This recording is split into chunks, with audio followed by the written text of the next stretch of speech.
This podcast is part of the Batman Universe Podcast Network, hosted by the BatmanUniverse.net. Check out everything related to Batman and the entire Bat family at the BatmanUniverse.net, including news and original content related to comics, movies, television, merchandise, video games, and more. Also, check out some of the other unique podcasts that TBU has to offer. Consider supporting this podcast by becoming a patron on Patreon. Even $1 can go a long way in supporting this content that you enjoy. Look for a link over at the BatmanUniverse.net to offer your support now. And now, on with the show. Hi, this is Jim Lee, and you're listening to the Batman Universe Comic Podcast. Hi, I'm Dan Jurgens, and you're listening to the Batman Universe. Hey, this is Scott Snyder, and you're listening to the Batman Universe Comic Podcast.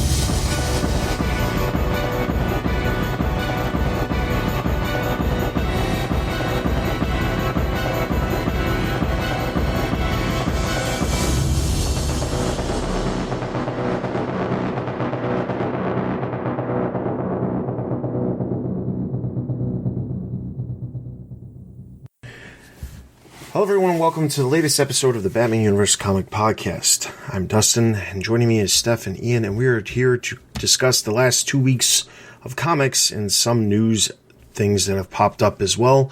One of which I want to quickly mention.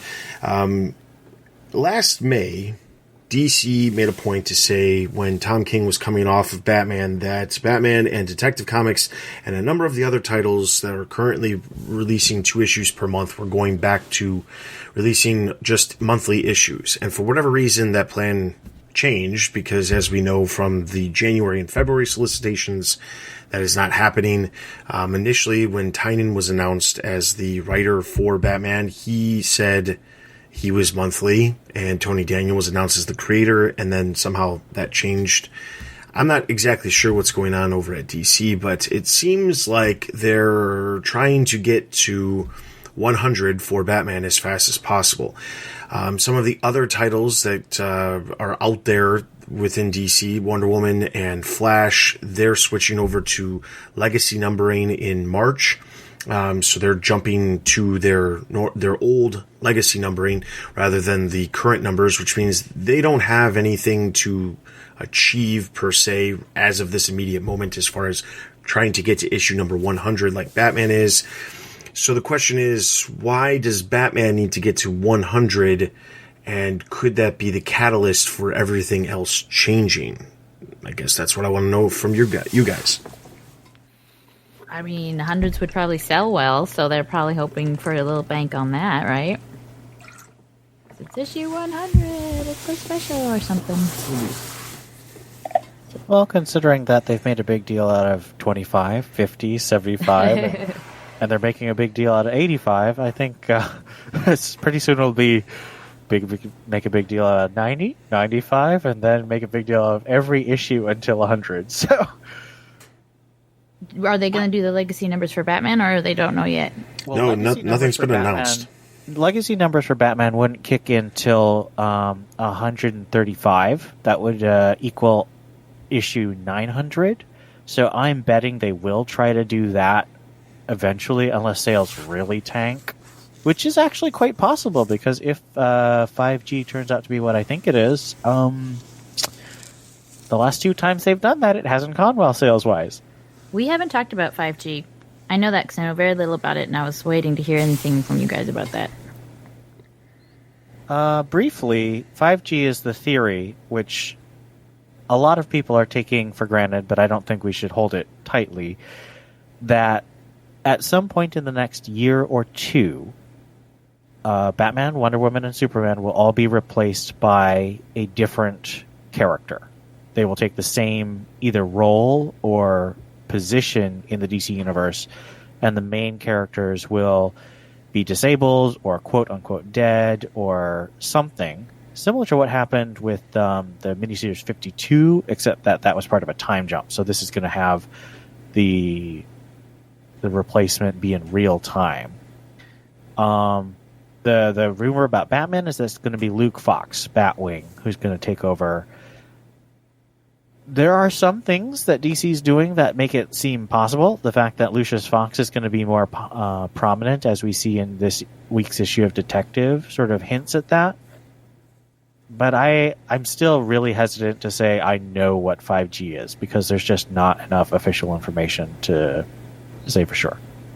Yeah, and to be clear, there's no official information, because the only thing that has been announced as far as DC goes for the future is that they're working on this timeline, and that was announced by them at New York Comic-Con. They showed the timeline, and meaning they're trying to figure out some way to actively position certain events within all of these superheroes' lives within an actual timeline.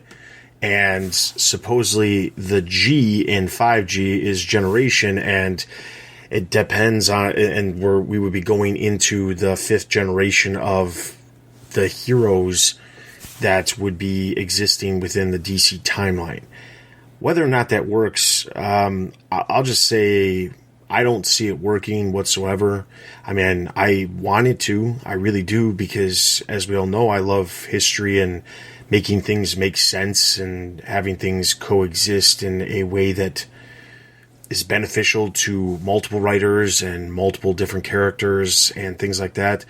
But I just don't know that if it's possible, because let's be honest, there hasn't been any real sort of collectiveness amongst the Bat books for a really, really, really long time. And I'm not even sure that there's people within DC at this point in time who I could honestly sit there and say, yes, these are the people that I could honestly put a lot of faith of making something like that actually successful. And the fact is, they're not trying to do it within the groups. They're trying to do it within the entire DC universe. And we all know that that is a problem by itself, because you take Batman off the board, as we've seen in the past, and what do you know? He's still popping up in Justice League.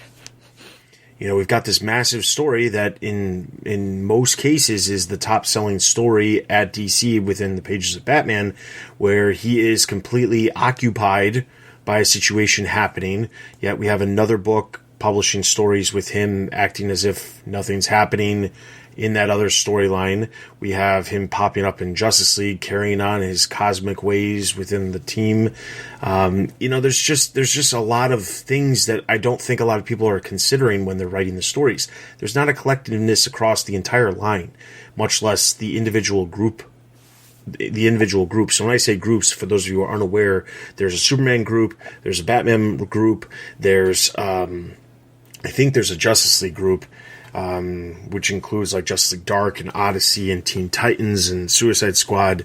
And then there's another group that doesn't necessarily have a name, but it includes a lot of the, you know, like Wonder Woman and Flash, the marquee characters, but there's not enough individual books part of that characters group of books to warrant them to have their own little section. But the groups are managed by a head editor. There's a group editor. And years ago, back when we started this podcast, there was a person who was in charge. They had a title called the Bat Group Editor, and this was Mike Martz. And when they moved from New York City to California, Mike Martz did not go with. He actually quit way before they actually moved, and then it was taken over by Mark Doyle.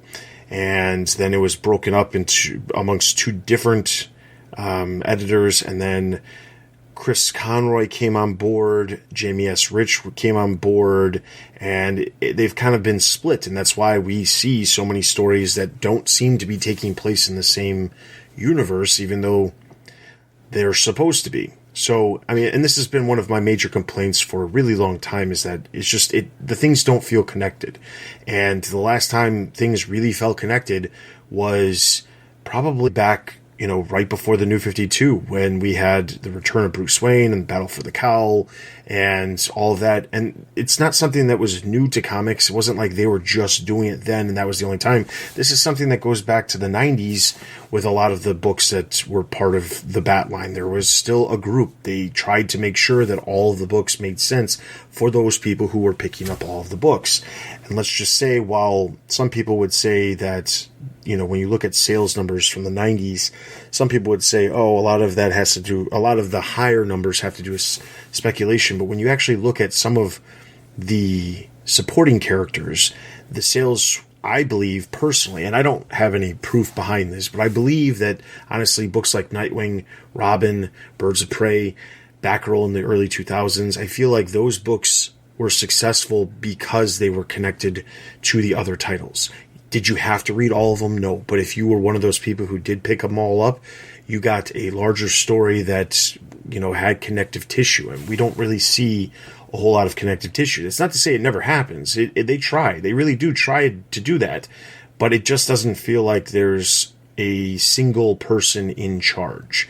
And when it comes to a lot of the books that we cover, at least at the Batman universe. And I honestly, because of that, and honestly how strong the Bat books were prior to the New 52, and how disjointed everything became across the New 52 and into Rebirth, I honestly believe that a lot of that stems from the fact that they, editors have shifted it around and things like that, and they just don't have, that wasn't a priority. The priority was, we want individually good books that sell well individually. But ultimately, you're not really building something that's worth more money, or more attention, I guess is the best way to put it, if there's no reason for someone who's reading Batman to pick up Batgirl, or someone who's paying, Batman selling 100K issues and Batgirl selling a fifth of that. Well, there's a problem. And the easiest solution is not just to put Batman or the Joker or somebody who's really popular in the book. It's to make that book matter to the people who are also reading the book that's selling 5 times more copies. So, I don't know. And I say this all the time, but I'm a broken record because DC is just broken. Do you think the new editor that just came on is going to be over all Bat books, or have they specified the book she's over? She's come over to Gotham or the Bat books, but I don't think she's not a group editor. I think she's just an associate editor. We do have a new Bat group editor, Ben Abernathy. I looked him up, and he's a veteran, but I think the real problem is that the post-Batman Reborn era saw the rise of the superstar writer. Before that, you had fan-favorite writers, but not superstar writers. With the rise of superstar writers, the egos, there wasn't enough room for editors like Denny O'Neil, or Dan Didio, who, as much as I dislike him, he actually did do things that kept the line together. Sometimes in terrible ways, but it was together. And so I think that it's because we have superstar writers, and right now we've got 3 superstar writers at DC, technically 4 if you count Jeff Johns writing 1 comic a year, who are all fighting for, power, influence, and eyeballs. And that's not a way to create something coherent. I think you are getting good things out of each of the writers, but you're not getting coherency as a whole. Yeah, and it's a problem. But the whole point of me saying all of this was that the books are staying twice per month. I would expect until at least number 100. I wouldn't expect anything changing until 100, which means that'll bring us to August. So all of what we expected and what they went out of their way to announce was happening as of January of 2020 is certainly not happening. Tynion has said, I've seen him make comments on Twitter about the initial plan when he took Batman on was not for it not to be a book that was twice per month. So, and we know that Tony Daniel didn't plan on that either, because he's only on the first couple issues, because he's basically, they'll run through his issues in half as much time as they would have if the book did go monthly like they planned. So the books are going to be remaining bi-monthly for the time being, and I would expect to put a big target on August, September to see what happens. Well, we'll find out obviously before August or September, but I would assume whatever big thing is going to happen is going to be getting announced in May, as usual. This is around, May, September. It's just those wonderful times of the year where you learn about, let's see, the last time something was announced in May for September was the New 52. God help us. My only worry about this whole thing is that it's kind of like with Tom King. It's like they told him there's one thing, and then the rug gets pulled out from under them, and they have to come up with a new plan. So now Tynion is stuck with a book that's coming out twice as fast as he thought it would, how much filler or not so great stuff are we going to end up with, because that's not what he was expecting. Well, that's actually one of the good things about Tynan. Tynan is a planner, and he's insanely fast. I mean, there's a reason he wrote The Eternals. He didn't write every issue, but he planned every issue. And he did Detective for 2 years on twice a month. So I have no real worries about that. Yeah, I'm not worried about Tynan at all on the book. Honestly, he's probably one of the few writers who could actually do this and do it well. So I'm not worried about that at all. I think it's still not fair, though. Well, I don't disagree. I mean, honestly, if he thought he was going to be doing a monthly, and they were like, "Oh, actually, we need you to do it to be twice per month." The worst part about this is that if he was intended to be to 100, and he thought that he was going to be on the book for a while, really, I mean, he knew he was going to be on it for 15 issues, or at least 14 issues leading up to 100, and then they have one of their great oversized issues that they have a bunch of creators come on and write us, a 10-page story for and charge out the rear end for. But with Tynan, I mean, he would have had 14 issues, and if they were monthly, he would have been on the book for a year. He could have also worked on other projects besides, one single project, because he has to churn out 2 scripts per month for, 8 straight months, or 7 straight months, in the sense of, having that many issues. So I don't know. I think the for me, it just comes down to DC needs to figure out what they're doing. Ian, you said something that I wanted to jump back to, which was the superstar writer thing. And I honestly think that they have actually set themselves up in situations to create these odd situations. Scott Snyder was not a superstar when they put him on Batman. He was put on Batman. He did a good job. The Batman title sells very well. He did a good job on the book, and that's why it continued to sell well. He became a superstar, in my opinion, because he was on that book. Because when you look at Swamp Thing, which he was doing at the beginning of the New 52, that book did not last. And it's not because he wasn't, doing a good job, or he wasn't interested in what he was doing, or he needed to stop. It was because it wasn't Batman.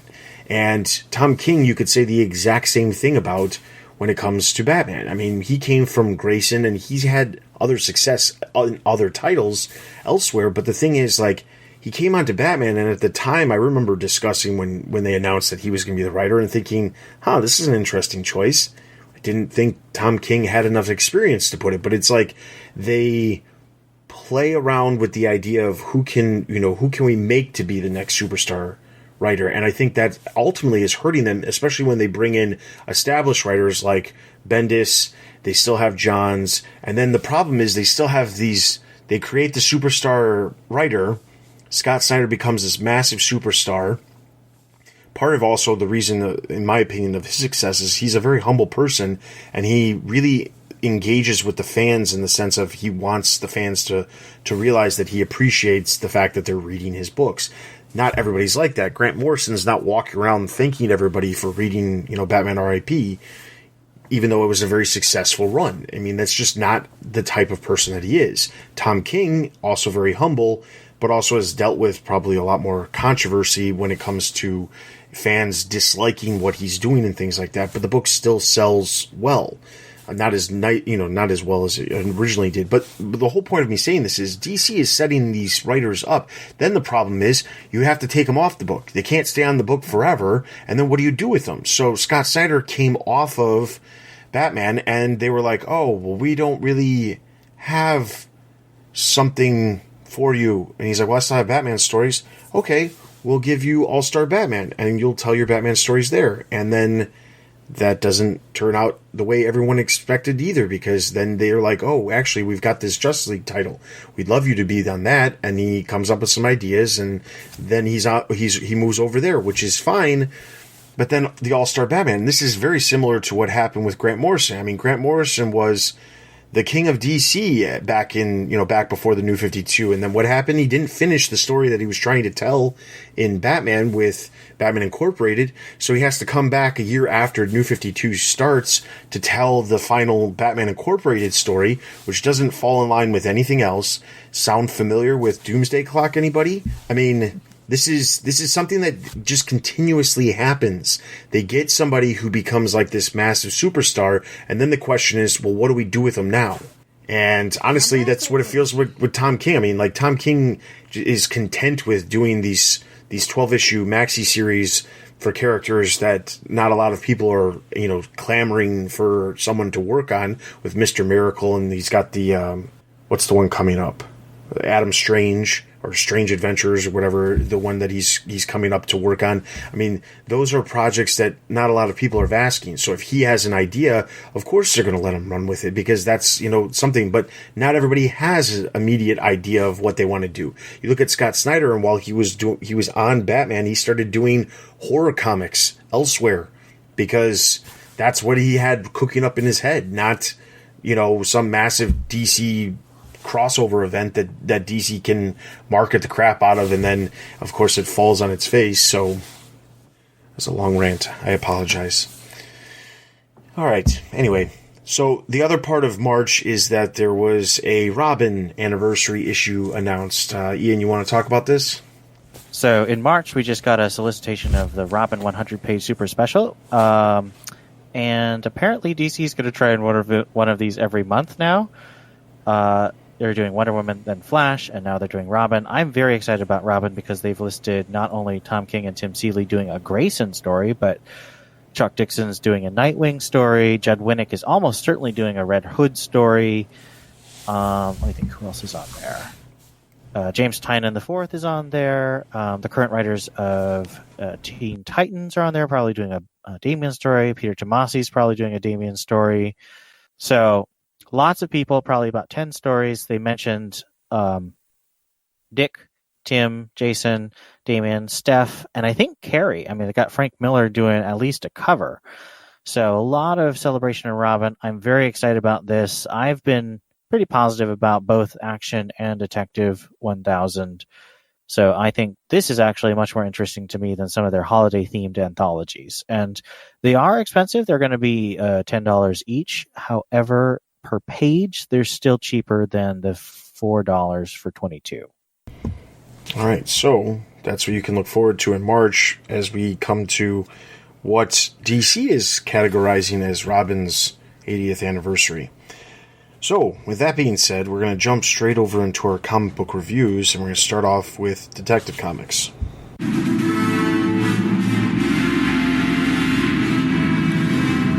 Detective Comics. Written by Tom Taylor and art by Blanco? Forget his first name. Wayne Manor. Then, little Bruce Wayne hides in a tree because he doesn't want to visit the orphanage with his parents. When Martha Wayne asks him why, he tells her that they make him sad.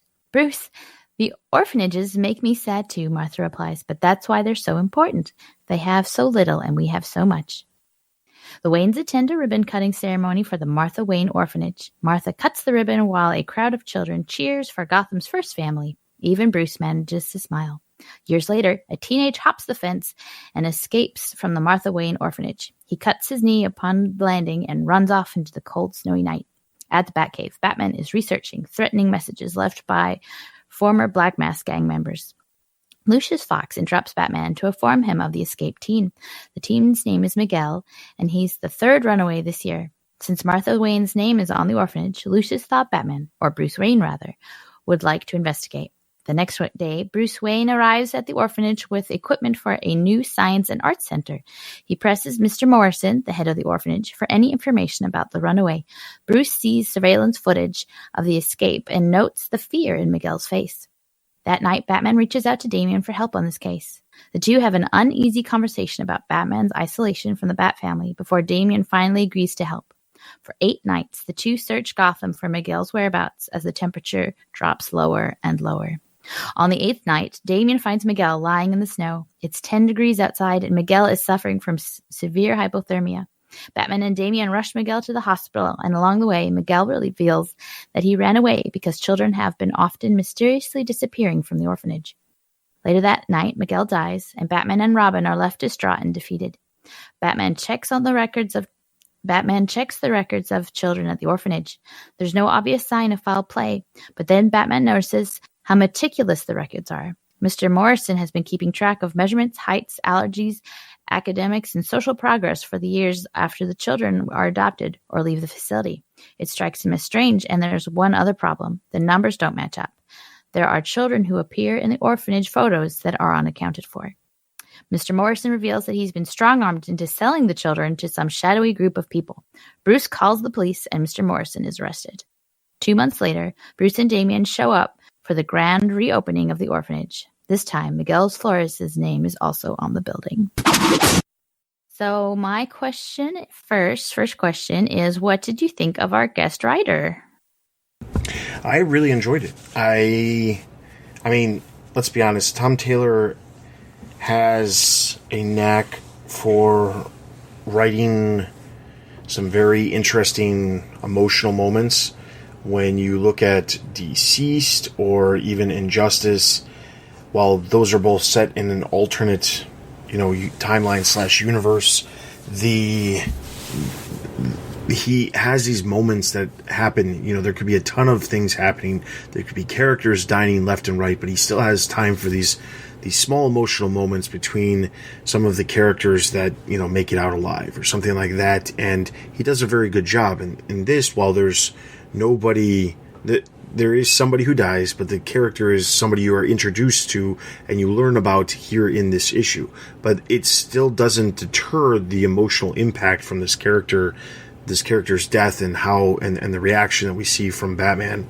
So I think, honestly, I'm just going to keep it short and simple, which is I thought this was a really good issue. I thought Tim Taylor really nailed it, and this honestly just cements something that I've said a while back, which is Tom Taylor could easily be on a Bat book sometime down the line. I thought it was well written. Taylor has a few quirks that always annoy me, but they were less obvious than in his other major Bat book in the last year, the annual number 3. I think the focus on Bruce was interesting. This is our first glimpse of the continuity after City of Bane, where Lucius is filling the role that Alfred filled before. I liked it. I'll be very interested to see where it goes, because it's not sustainable for Lucius to do his job and Alfred's job at the same time. I was a little confused about the timeline. Did it actually say when this happens? Well, based on the status quo and Lucius being where he is and Bruce being Batman in Gotham, it has to be after City of Bane. Because one thing that did bother me a little bit about this one was that Damian and Bruce's conversation about why they're estranged is kind of ambiguous. Like, it could be after the death of Alfred. It could be after Selena leaves. It could be, whatever. So it was a little... I don't necessarily think it has to be any particular time, because the story is, in and of itself, a bit of a throwaway story. But, I still very much, answering my question, I liked it very much. I loved, you meet Miguel for a grand total of probably 30 seconds, and he still is this really sweet kid, and I just love the part where he is, I'm sorry, and what are you sorry about? He's like, Superman is my favorite superhero. And Batman's like, yeah, mine too. And it was just really sweet. And, like you said, we meet this character in this issue. He has 2 pages of screen time, and then he dies, and you really kind of like him. I want to jump in. The timeline thing is, again, a concern, because it clearly is taking place after City of Bane because of the fact that Alfred's not around. Alfred's not even referenced. But that Damian thing is really annoying, because I'm reading over just the page of what's being said between the two of them. And, obviously, you could always chalk it up to, well, there's always a little bit of friction between the two because they don't always see eye to eye. But there's way more to it than that. There's a couple of panels that are explicitly detailing the relationship and the fact that they are at odds for some reason, and we have no idea why that would be, because he specifically says, I was shocked to hear from you, and Batman says, I know I've been difficult to reach. And he says, that's one way to put it. I'd say you've retreated so far into an angry, brooding cloud that you are now brood than man. And then Bruce kind of changes the subjects and brings up the child. And he says, do you even know the child? And he says, no. So you want to put all this effort into some kid you don't even know, but not. And then he immediately says, you know what, forget it. And then Batman says, I'm sorry I haven't had more time. The city is in danger. That requires my full focus. But nothing in here is makes me feel like this is taking place after City of Bane. And I just don't understand why this conversation would be occurring unless it was just a generic thing where this is happening some other time. But honestly, so this is an inventory issue. I agree. But that means that it was written and probably drawn maybe several months ago. And then they decided to do it now, which meant they probably had to change Lucius from Alfred. Because everything Lucius does could have been done by Alfred. Oh, yes. Yeah. So that's my theory. This was originally just a generic issue. They slotted it in here, had to change the art for Lucius, and the status quo here is actually very similar to the status quo at the beginning of Rebirth, because, Bruce missed his birthday, and Damian had all this angst about that. This feels very much like that. Yes. So that's my theory on why this relationship feels kind of off. And why Lucius is, for some reason, just hanging out in the Batcave. Well, Lucius is hanging out in the Batcave because he has been that's for a while, the status quo. Yeah. So then my second question, which I had one. I can't remember what it was. So, one thing that I think was kind of been a background conversation every other episode that we do or so is what could Bruce Wayne do that Batman can't? Why don't we see more Bruce Wayne in the comics? And this issue definitely makes use of that. And how did you like Bruce Wayne doing something that Batman can't? I always like the stories that have Bruce Wayne doing something to help the city. I feel like a lot of writers go into projects with the intent of trying to make Bruce Wayne just as important as Batman, and then halfway through their story delivery they realize, wait, no, we have to do it the other way because Batman is always going to be more important. And we've seen this. I mean, Batman has tried to revitalize Amusement Mile. He's tried to revitalize certain aspects, in different stories that we've seen over the last 10 years. And ultimately, just nothing ever comes of it. Either he ends up, there was a story where he was in the process of fixing up Amusement Mile. He ends up going broke and can't help anymore.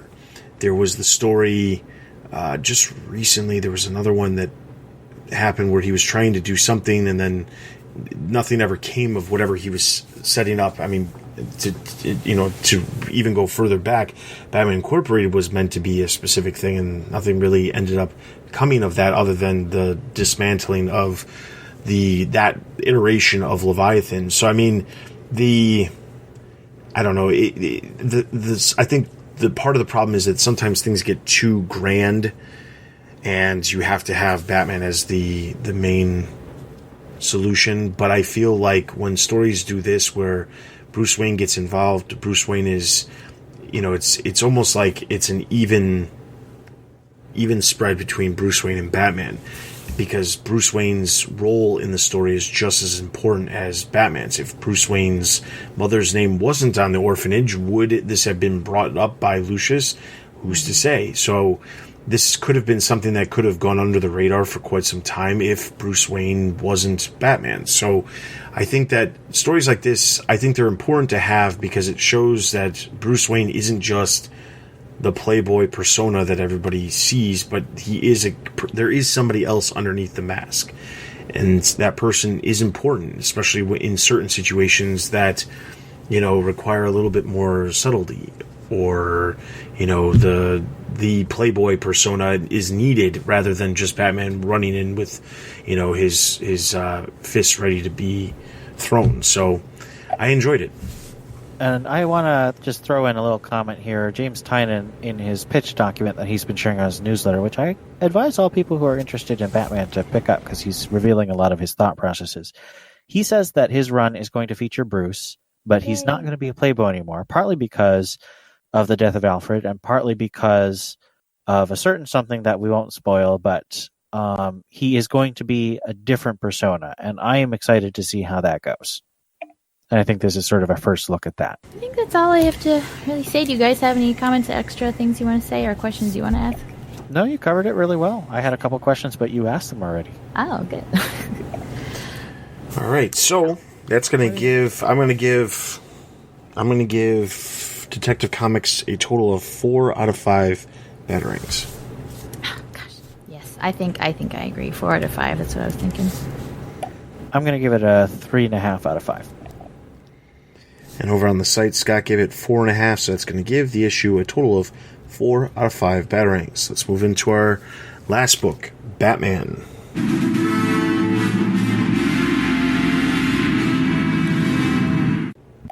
Batman number 84, written by Tom King, art by Jorge Fornes, colors by Jordi Belair.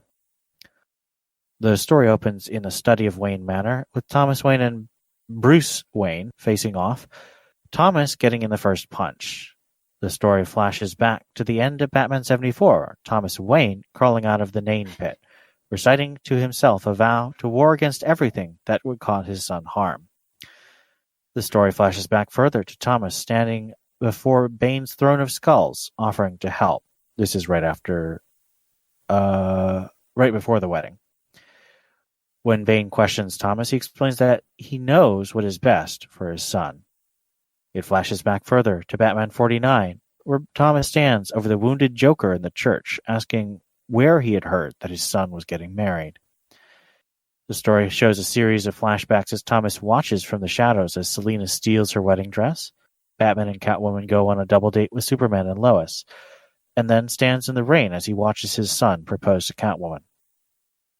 The story flashes back earlier with Thomas waking up on a rooftop to Reverse Flash standing over him, telling him that as revenge for killing him in the Flashpoint universe, he has brought him to a world where his son became Batman.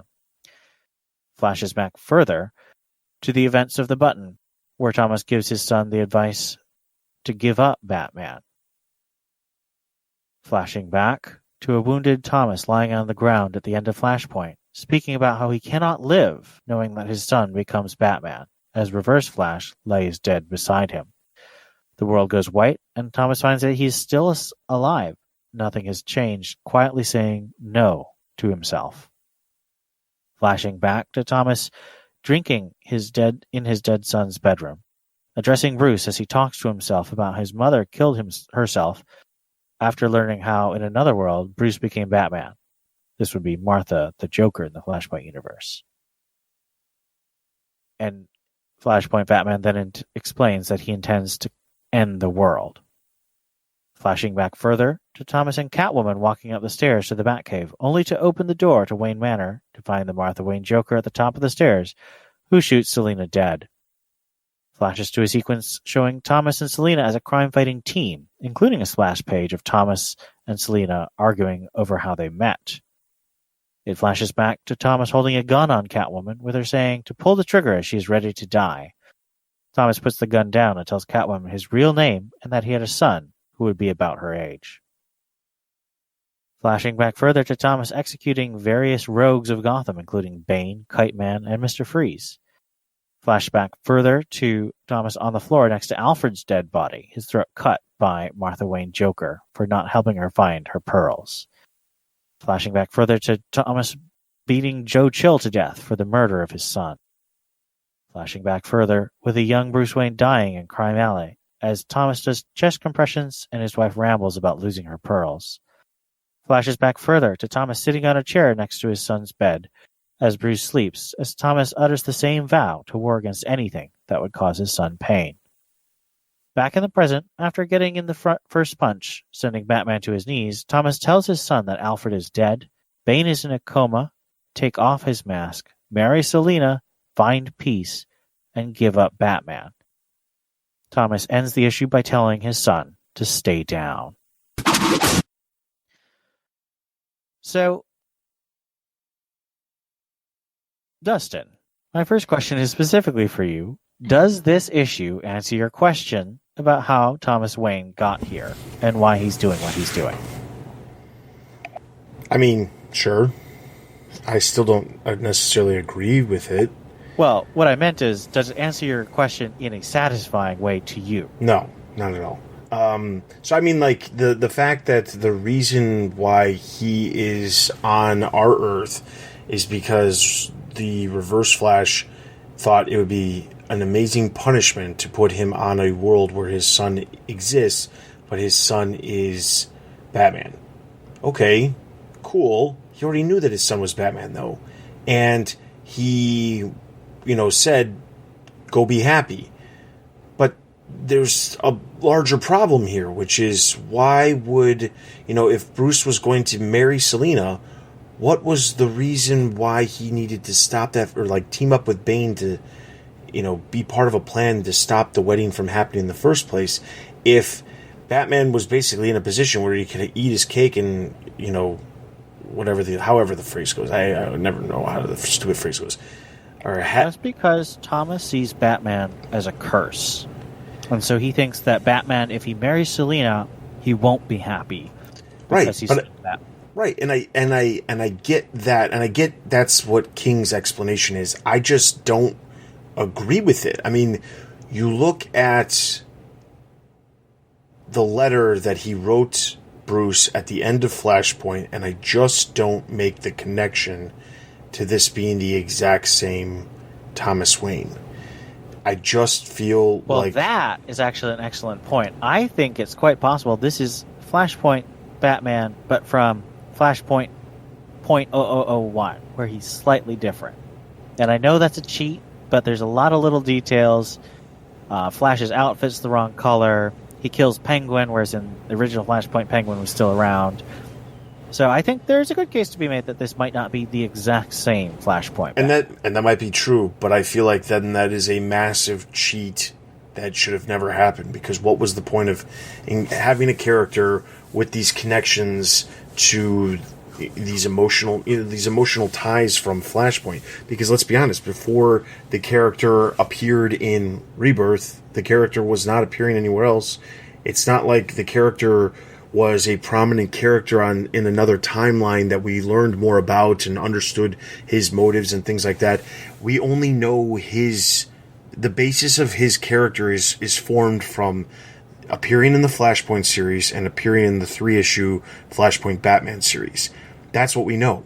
And this is not the same character, in my opinion. And if it's not, and that's what Tom King is getting at, okay, fine. But that's not... Then I feel like that was just a cheap way of using a character that already existed, because this doesn't feel like the character who wrote a heartfelt note to Bruce saying, don't be Batman, live your life, have a family, enjoy your son. This is not the same one. This is one who's literally willing to destroy everything to prove his point, to say, take off the mask. But he's not going to be happy if he takes off the mask, which was the whole point of the letter in the first place, was, I want you to be happy. I want you to live your life. Have a fulfilling life. If his fulfilling life is to marry Catwoman, have the Bat family by his side, and to be Batman, then that's that should be what Thomas Wayne is accepting. But that's not the case. I mean, and that is clearly the case. That's clearly explained here in this issue. But to me, I read it and I just kept thinking, boy, how do we go from the character of Thomas Wayne, who, was willing to save Barry Allen and send him back just so that his son would live in an alternate universe, to he comes here as a punishment and decides he's going to basically create this massive, horrible situation. He's going to kill Alfred. He's going to, basically destroy Gotham to a degree by having Bane over it. Like, I don't feel content in any way. I hate to say it, I really don't. Is Martha does Martha kill herself in the Flashpoint universe before this, or is this the first time that we hear about that? Like, is this reincarnation of Thomas? Is this the first time we're hearing that Martha is dead, or does she die in the original story? I've never read Flashpoint, so Destiny. Yeah. So basically, when in the Flashpoint Batman issue or series, basically what's happening is Barry comes to Thomas, and Thomas says, "I'll help you only because I want you to get back to my son. If there's a timeline where my son lives and I died, I'd rather that timeline be the real timeline." Right. That happens. Martha approaches, Thomas at some point and finds out that her son grows up to be Batman in another timeline, and she decides to commit suicide by throwing herself off a cliff near Wayne Manor after she learns that her greatest enemy, which is Batman, ends up being her son in this other universe. So that's what causes her to commit suicide.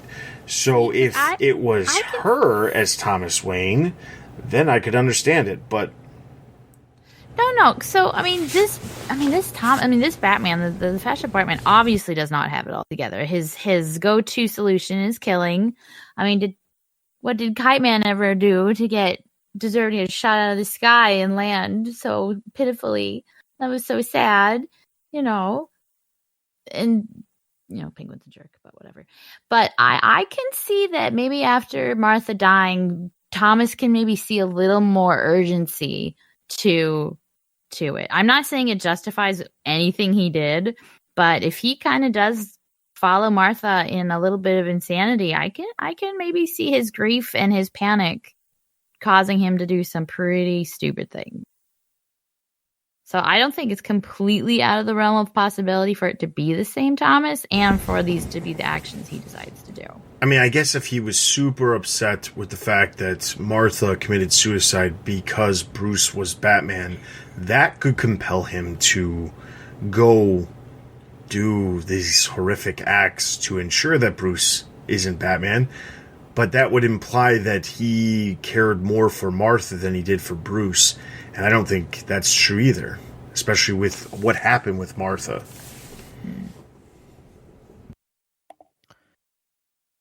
But maybe he saw what Bruce being Batman did to her, and just realizing how severe it was. I don't. Yeah, right. I know, and I don't disagree. I think the thing is, it's just Flashpoint Batman made it very clear that once Bruce died, Martha went off the deep end, Thomas went off the deep end, but they went off completely different deep ends on the opposite side of the, on like polar opposites. And she became very unhinged and murderous and basically that universe's Joker. Thomas Wayne, he was a vigilante, but he was always at odds with her mostly because it was his wife, but also he was always trying to stop her. So I think the thing is, I can honestly see, like, what you're saying is not necessarily that big of a stretch. The problem is that it's still a stretch from what was shown in the book. And I just have a problem with the fact that if you're using a character, you can only use what appeared in the source material from, that talks about that character. You can't use something that was never there and decide to change a component of the character when there's such little. And I say this, and I know how ridiculous it sounds. Yes, I understand that every writer is going to mess with characters in their own way. But when you have a character who literally only appeared in 8 issues max prior to Tom King touching the character, you cannot take what is shown as that character and decide, you know what, I'm going to change this little aspect that's going to make him into this completely polar opposite version of himself, in the sense of he's gonna try to push Bruce completely off the deep end, and if he actually ended up being successful, it could turn him into what his mother ended up becoming, which would be not what he would want either. So I don't know. But I think that Dustin makes an excellent point, and if it doesn't work, I mean, I've read reviews of a lot of fans and talked with a lot of fans, and they have the same reaction as Dustin. I don't have an attachment to Flashpoint Batman. I do have an attachment to Tom King's story, and this worked for me emotionally. I would point to something like how Grant Morrison used Talia. Originally, the love scene between Batman and Talia was not rape. It was not drugged. Grant Morrison changed that, and I think he's actually admitted it was an accident because he remembered it incorrectly.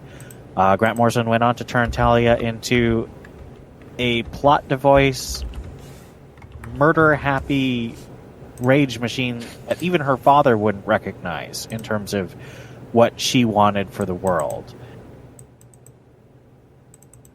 I don't actually mind that either, but I think it's exactly the same thing. He's taking a character that was much more developed than Flashpoint Batman and completely changing her for his story. And it all really depends. What are you willing to buy? What has Tom King or Grant Morrison or Scott Snyder done to spend? Like, how much money has he earned from you that you're willing to give him back in terms of emotional buy-in? For me, Tom King's earned a lot of money. I'm willing to give him a lot. If he hasn't earned as much, and I know there's a lot of fans who he has not, I understand why you're not, getting along with the story. I just think that there is a consistency to what Tom King's trying to do that I will admit is inconsistent with what other writers are doing. I just don't think that Tom King is at all unique or even the worst example of that. Right, and I don't disagree with you. I think it really comes down to, the other problem is that whenever a writer uses a character that they're not creating themselves, there's going to be certain levels of interpretation. And that by itself can cause issues with the way the character exists in the past. I can be the first person, or I'm not the first person to say this, but I did not like the way Scott Snyder wrote the Riddler at all. I did not like that version of the Riddler. I thought the entire zero-year storyline, I really did not like it. I didn't like the way the Riddler was portrayed, and that was honestly probably the turning point for the stuff that Snyder was doing, because I enjoyed Court of Owls. I enjoyed, to a degree, Death of the Family. I didn't like what he was doing with the point of Death of the Family, but I thought that the execution was well done. But when it got to 0 Year, it felt like, one, we were trying to tell an origin story for Batman. Why? I don't know why we needed that.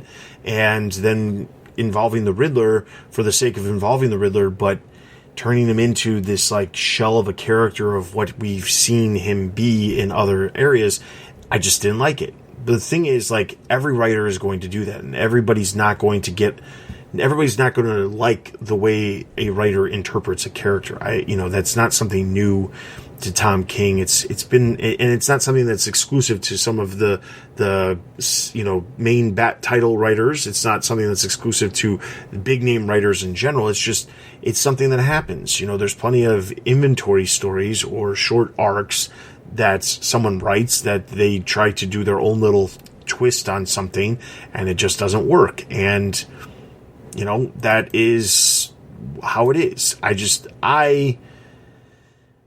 liked Flashpoint. I liked Flashpoint Batman, those two series. I really enjoyed them. I thought they were really, really well done, and I thought they told a great story. And to see that character who played such a large role in it, and then not only did he play such a large role, but then you have the way it all ended, the way Flashpoint wrapped up, and it was such an emotional moment for Bruce Wayne because of what happened, because of the letter that his dad wrote, and to see somehow that turned on its head because of the interpretation part of it is just the problem. And like you said, Ian, if you're not attached to Flashpoint, or if you've never read the Flashpoint, you're not going to know anything. You just know that this is Thomas Wayne as Batman. So it's not necessarily going to point out that the first thing Tom King does with Flashpoint Batman is have Reverse Flash rip up the letter. So that's kind of a foreshadowing of what he does to Flashpoint Batman as a whole. It's true. I may get kicked off the cast for this, but I will say that You either die a hero or you live long enough to become a villain. Thumbs up. So that's what happened. He just too long. Yes, but what happens if Thomas Wayne's entire point was to make Bruce Wayne the villain? That would be... That would be even horrible. Yeah. Which is what I feel was trying to happen. I just don't understand. I mean, and then of course, this all goes then back to, okay, so if this was the whole point of all of this was to get Bruce Wayne to take off that mask, he thought that this was the only way he could do it. This was the only way he could do it. He couldn't just come to him and say, hey, son, I've been watching you from afar. You haven't taken off the mask yet. I haven't seen you tie the knot. Where's that wedding band? You know, he doesn't do any of that. He just decides, oh, so you were going to get married and it hasn't happened yet.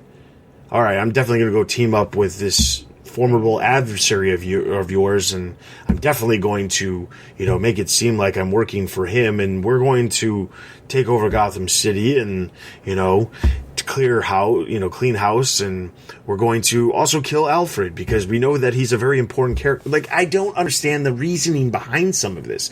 What is the purpose for and I might just be ignorant here, but someone explain to me what the reason why Thomas needed to kill Alfred was. Because Alfred was allowing Bruce to, Alfred was enabling Bruce. Right, and he's Alfred enabling. confesses that in 83. I mean, that's kind of the whole purpose of 83. Right, he's enabling him, but Catwoman is going to take him off the board. Well, it's not just that. There's other people amongst the family that's going to enable him. It's not like Catwoman's telling him, hey, if we get married, you have to stop being Batman. She literally says in, you know, the issues leading up to it that if they got married, she'd be afraid that he would stop being Batman. Mm-hmm. So I don't understand, like, what is the end all be all? Alfred has to get taken off the board and eliminated and killed, and he's dead permanently because somehow he was the only thing enabling Bruce to be Batman. Well, this isn't going to satisfy you, but I would. Well, nothing's going to satisfy me. I hate to say it. As I said, I can't make anyone like the story who doesn't like it. But the reason I don't have a problem with that is that, one, Thomas is clearly not completely sane. He just isn't. And two, Thomas isn't completely in control. He's had a lot of control, but Bane is not someone who's easily controllable, and he's not under Psychopirate's influence. So I think that some things, like Alfred dying and breaking up the wedding, are a compromise in Thomas's plan. It's not like this perfect plan where everything goes exactly... He's working with reality. He's working with the tools he has. And that was as far as he was able to get Bane to bend to accomplish what he thought was his final goal. So that's how I squared it in my head. Yeah. So, my last question is, what do you want to happen? As of what you think will happen, what you think spoilers are going to be, what do you want to happen in the next issue? Satisfying ending? That's what I'd like. I know I'm not going to get it. What would satisfy you? Like, we got to be more specific than that. Well, see, okay, I can't honestly go into this question without the disclosure that I've already read 85, so I know how it all turns out. So I can't sit here and make honest predictions knowing how it all plays out. I will say... Well, I'm not asking for a prediction. I'm asking, what do you want? What do I... Well, I mean, even I think what I want is slightly irrelevant. But what I would like is I would like to have closure, and I'm not going to say that 85 doesn't deliver closure, because it does. I'm not necessarily satisfied by the way it all ended, but that's not to say that it doesn't end it in a way that at least buttons up a lot of the issues that I've had in regards to some of the things.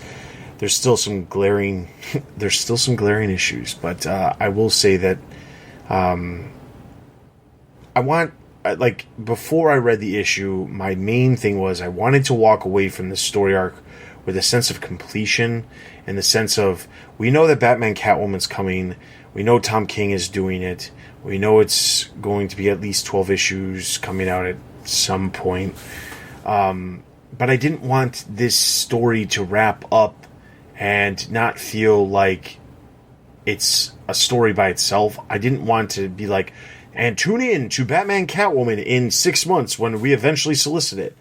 I didn't really want that, and I will say that, like, there's enough that happens in 85 to be a satisfying conclusion to the story, even if it's not a satisfying, even though it's not personally satisfying as far as what actually happens, it still completes the story. And I think that's what I was probably most wanting, because I could see just from how things were going leading up to this that it wasn't necessarily going to go the direction that I would want, which would have been somehow explain that, I don't know, Psycho Pirate is the big bad behind everything and he's been screwing with everybody, but somehow Thomas isn't the one who's been, behind all of this, and he really does just want his son to be happy. That's what I would have loved, but that's not what we're going to get. That's not what we're clearly getting in this issue either. I would have loved to see... That's a good thing. I think that's a good note, that you wanted some way to redeem Flashpoint Batman. Oh, yeah. That's a legitimate desire. Because the thing is... thoughts? Well, just doesn't want to finish. Well, I'll just say, like, the thing is, like, it just comes down to Flashpoint Batman. I didn't view him as the character that we're portraying here, so I would have liked to see some sort of redeeming aspect with the character, so that we could have said, hey, he did some really bad stuff, and there's some really odd explanation behind it, but there was a reason for it. And while it could have been the MacGuffin of Psycho Pirate, I just would have wanted to have some sort of redeeming factor, so that way Thomas could have gone back to, his timeline, or gone somewhere else, or, maybe we see a story where Thomas and Bruce are working together for, something like that, where you can just at least have like a moment of the relationship between the two, because instead of them just being on separate timelines and just having these brief moments with each other, we actually have some sort of, real emotional impact, even if it's the fact that Thomas Wayne dies or something like that. Like, just feel like something actually is happening between the two of them, and it's not just, oh, yeah, you went crazy. You really went crazy. So, yeah. I haven't read it yet, so these are honest predictions. Since I really didn't want it to be an unsatisfactory ending, and then you have to read Batman, Catwoman to continue the story. That, I think, would have just been torture. If it had been coming out next month, I would have been more okay with it, but it's not. So, and I kind of feel a little differently about Thomas. I think especially after this issue, like, he's done so much intentional crap, even if he had a legitimate reason / like redeeming reason for it. It's like, no, none of this was okay. I don't care what your reason was. None of this was okay to do. I'm sorry. Even if he was mind controlled? Well, okay, fine. If he was mind controlled. Well, that's where I was going. I want to make that clear. Okay. I was going in the sense of he was under the control of somebody, and he was just a pawn in some larger plan, which, I mean, I thought was the case initially when he showed up, and Bane was somehow controlling him as just a way to mess with Bruce, but it obviously didn't. It turned out the exact opposite of that. We did get an answer in this one that I thought we would close the book on Tom King's run without an answer, but it was Thomas who came out of the pit first. That was very satisfying to see. I know it doesn't matter, but... And I was wrong, and I admit it.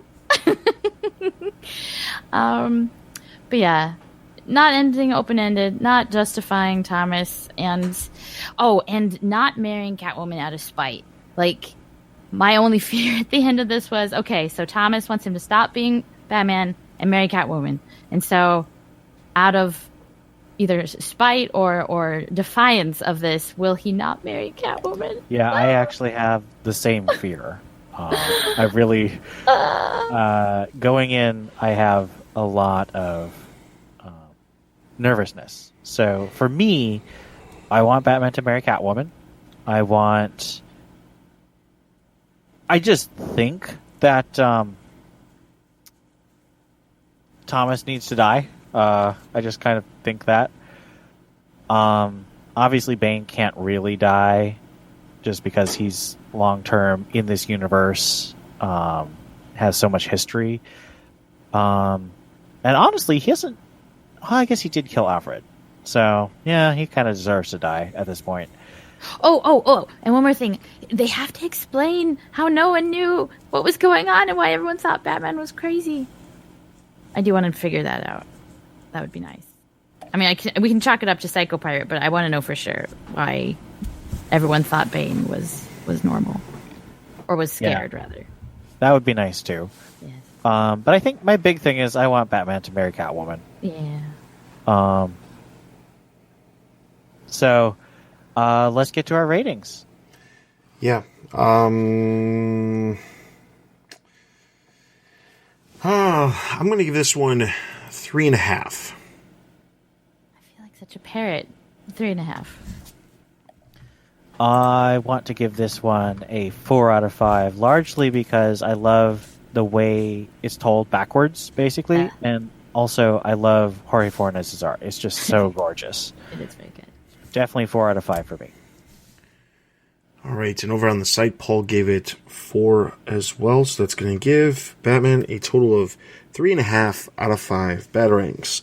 Real quick, before we wrap up the episode, I don't think I had mentioned this on the last episode, but a couple episodes back, when I returned from my brief absence, or long absence, however you want to look at it, I did say that you can send us emails at podcast@thebatmanuniverse.net.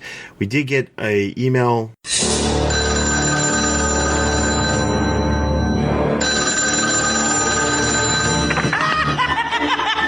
Boy, did you get a wrong number. Leave your message at the sound of the shriek. From Paul, who basically had some nice words to say that I just wanted to share. It said, just wanted to drop a quick email saying thanks to Dustin for all his hard work and effort. I've been listening to you since the start of the New 52 and listened to you all over the world on my travels. You have always created a good podcast where you balance information and opinion fairly. In regards to the pod, I like everything you do, especially the news and reviews. I would like you to do a forthcoming section if possible.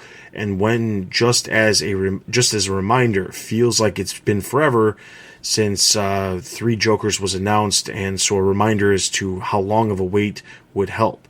I have one question if possible. As you said on the most recent podcast with DC considering changing things, what would you like them to do going forward? Thanks again, Dustin. We'll all miss you saying, here's the thing in your Batman voice, followed by 10 minutes of recent ideas. Many thanks, Paul. So, most of what we talked about earlier in the episode would be what I would want. I want the cohesion, but I needed to also... I don't want it to... I want the cohesion, but I understand that there's certain aspects of it that can't be.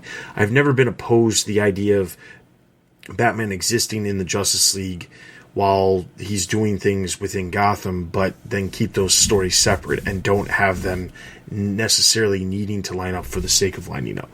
I just want more cohesion. I want things to fit together better. I want the Bat family to interact with each other more, because I think that's one of the things that we don't see very often. And when we do see it, there's not a whole lot of acknowledgement of other things that are happening in the other characters' books, which I think is a missed opportunity. So that's what I'd like to see. I just want to see good stories that I want to read. I stopped reading Nightwing a long time ago. I gave up on Batgirl. I was just so bored. I don't know. I just want to read stories that are good. I'll sacrifice whatever I have to sacrifice in cohesion as long as it's a good story. I'm more on Steph's side here.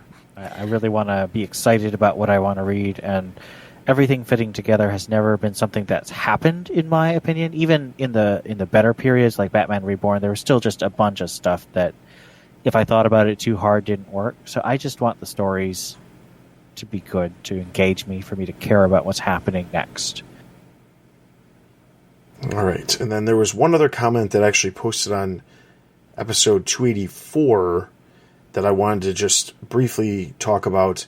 This comment comes from Kalinsky, and they specifically were talking about, at least the first couple paragraphs of their comment, we're talking about some comments that I had a couple episodes back about how we've gotten complaints about the negativity on the podcast, and it's hard to talk about stuff that is, that you're not necessarily enjoying, and it's very difficult to praise things when the majority of what you're discussing is not enjoyable. It's one of the main issues with the New 52, and Kalinsky basically said that he specifically commented about this in the past, but he said that he actually enjoyed listening to the critiques that we've had. It just got annoying sometimes when the ratings didn't necessarily reflect the negativity that we were talking about. So that was what his main point was. He also said, for the general structure of the podcast, I would still like to hear news, as I don't read comic news at all. Too many rumors and too many false/fake news, but I guess that's not that important, and I wish you guys would spend much more time for each issue, but you already do that, so that's fine. However, I like to keep the discussion about Greater Gotham. Scrap the ratings, but keep the hand-picked discussions. Just pick any issue from the last 2 weeks and talk about it, if you want to talk about it. If not, then don't. There isn't always something to talk about, but sometimes something really interesting is going on, i.e. all of those Year of the Villain issues. So I agree. Definitely good points there. The structure, like we've said before, is going to change, and we're going to, we're going to try to focus on more good things. The rating system for Greater Gotham, if Greater Gotham even sticks around to the degree, we've obviously changed it a bunch of different times, and the format and structure of it has changed a lot, but I can't speak for what will happen for sure in the future, but I will say that you expect to at least hear about some of those big events that are happening in some of the other books, so. All right, so with that all being said, I want to encourage everybody to head over to the site. Before I actually go, I do want to put out a call. Obviously, I'm leaving the Comic Cast, but there's a bunch of other changes going on over on the site involving a bunch of other aspects of what we do at TBU, which will be announced very, very soon. But if you are interested in getting on board with TBU as far as volunteering in some way, we're always looking for more people to do comic reviews or to write original articles specifically talking about stuff that's happening in the comics, but maybe not necessarily reviewing comics. We're also going to be changing some of our coverage, where we'll be covering trades, specifically the miniseries in a collected format rather than in a monthly format, because they're one story, and it's let's be honest, a lot of these stories, the individual issues are just chapters of a larger story, so it's very difficult, especially with the miniseries, to judge a single issue without knowing the whole picture. So a lot of things are going to be changing, and we're looking to basically bulk up the amount of people that we have working on the site.